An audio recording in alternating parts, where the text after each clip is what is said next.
بسم اللہ الرحمن الرحیم۔ قرآن کریم کا تعارف۔ قرآن کریم اللہ تعالیٰ کا پاک کلام ہے جو اللہ تعالیٰ نے قیامت تک آنے والے انس و جن کی رہنمائی کے لیے آخری نبی حضور اکرم صلی اللہ تعالیٰ علیہ وسلم پر وحی کے ذریعہ نازل فرمایا۔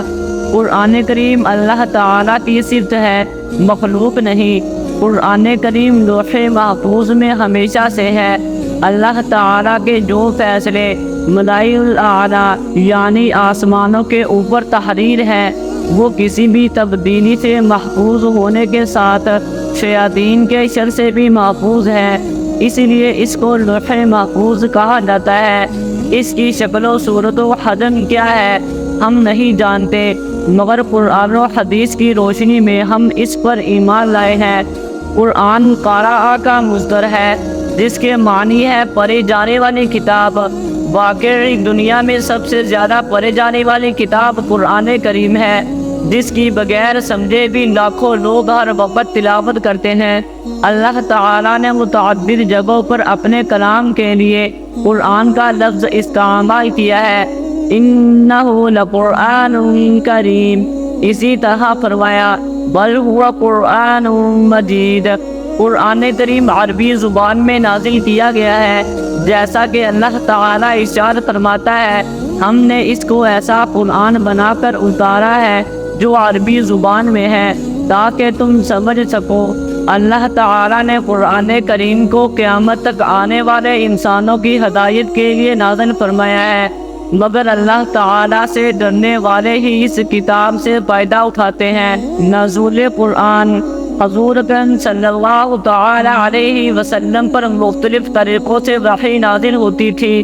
نمبر 1، گھنٹی کی سی آواز سنائی دیتی اور آواز نے جو کچھ کہا ہوتا وہ حضور اکرم صلی اللہ تعالیٰ علیہ وسلم کو یاد ہو جاتا۔ جب اس طریقہ پر وحی نازل ہوتی تھی تو آپ صلی اللہ تعالیٰ علیہ وسلم پر بہت زیادہ بوجھ پڑتا تھا۔ نمبر 2، فرشتہ کسی انسانی شکل میں آپ صلی اللہ تعالیٰ علیہ وسلم کے پاس آتا اور اللہ تعالیٰ کا پیغام آپ کو پہنچا دیتا۔ ایسے مواقع پر عموماً حضرت جبریل علیہ السلام مشہور صحابی حضرت دحیہ کلبی رضی اللہ تعالیٰ عنہ کی صورت میں تشریف لایا کرتے تھے۔ نمبر 3، حضرت جبریل علیہ السلام اپنی اصل صورت میں تشریف لاتے تھے۔ نمبر 4، بلا واسطہ اللہ تعالیٰ سے حضور اکرم صلی اللہ تعالیٰ علیہ وسلم کی ہم کلامی ہوئی۔ یہ صرف ایک بار معراج کے موقع پر ہوا، نماز کی فرضیت اسی موقع پر ہوئی۔ نمبر 5، حضرت جبریل علیہ السلام آپ صلی اللہ تعالیٰ علیہ وسلم کے سامنے آئے بغیر آپ صلی اللہ تعالیٰ علیہ وسلم کے قلب مبارک پر کوئی بات القضا فرما دیتے تھے۔ تاریخ نزول قرآن۔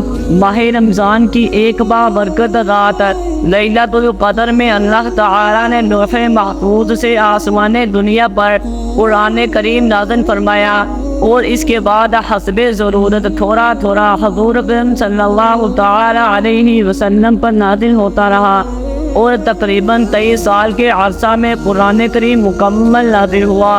قرآن کریم کا تدریجی نزول اس وقت شروع ہوا جب آپ صلی اللہ تعالی علیہ وسلم کی عمر مبارک 40 سال تھی۔ قرآن کریم کی سب سے پہلی جو آیتیں غار حرا میں اتری وہ سورہ علق کی ابتدائی 5 آیات ہے۔ اس پہلی وحی کے نزول کے بعد 3 سال تک وحی کے نزول کا سلسلہ بند رہا۔ 3 سال کے بعد وہی فرشتہ جو غار حرا میں آیا تھا آپ صلی اللہ تعالی علیہ وسلم کے پاس آیا اور سورۃ المدثر کے ابتدائی چند آیات آپ صلی اللہ تعالی علیہ وسلم پر نازل فرمائی۔ اس کے بعد حضور اکرم صلی اللہ تعالی علیہ وسلم کی وفات تک وحی کے نزول کا تدریجی سلسلہ جاری رہا۔ گرد تقریباً 23 سال کے عرصہ میں قرآن کریم مکمل نازل ہوا۔ حفاظت قرآن۔ جیسا کہ ذکر کیا گیا ہے کہ قرآن کریم ایک ہی دفعہ میں نازل نہیں ہوا بلکہ ضرورت اور حالات کے اعتبار سے مختلف آیات نازل ہوتی رہی۔ قرآن کریم کی حفاظت کے لیے سب سے پہلے حفظ قرآن پر زور دیا گیا۔ چنانچہ خود حضور اکرم صلی اللہ تعالی علیہ وسلم الفاظ کو اسی وقت دہرانے لگتے تھے تاکہ وہ اچھی طرح یاد ہو جائے۔ اس پر اللہ تعالیٰ کی جانب سے وحی نازل ہوئی کہ عین نزول وحی کے وقت جلدی الفاظ دہرانے کی ضرورت نہیں، بلکہ اللہ تعالیٰ خود آپ میں ایسا حافظہ پیدا فرما دے گا کہ ایک مرتبہ نزول وحی کے بعد آپ اسے بھول نہیں سکیں گے۔ اس طرح حضور اکرم صلی اللہ تعالی علیہ وسلم پہلے حافظ قرآن ہے۔ چنانچہ ہر سال ماہ رمضان میں آپ صلی اللہ تعالی علیہ وسلم حضرت جبریل علیہ السلام کے ساتھ قرآن کے نازل شدہ حصوں کا دور فرمایا کرتے تھے۔ جس سال آپ صلی اللہ تعالی علیہ وسلم کا انتقال ہوا، اس سال آپ صلی اللہ تعالی علیہ وسلم نے 2 بار قرآن کریم کا دور فرمایا۔ پھر آپ صلی اللہ تعالی علیہ وسلم صحابہ کرام رضی اللہ تعالی عنہ کو قرآن کے معانی کی تعلیم ہی نہیں دیتے تھے، بلکہ انہیں اس کے الفاظ بھی یاد کراتے تھے۔ خود صحابہ کرام رضی اللہ تعالی عنہ کو قرآن کریم یاد کرنے کا اتنا شوق تھا کہ ہر شخص ایک دوسرے سے آگے بڑھنے کی فکر میں رہتا تھا۔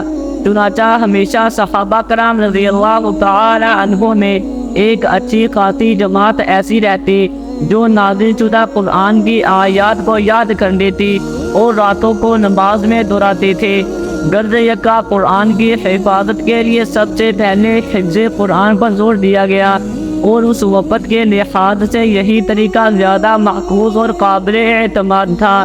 قرآن کریم کی حفاظت کے لیے حضور اکرم صلی اللہ تعالی علیہ وسلم نے قرآن کریم کو لکھوانے کا بھی خاص اہتمام فرمایا۔ چنانچہ نزول وحی کے بعد آپ کاتبین وحی کو لکھوا دیا کرتے تھے۔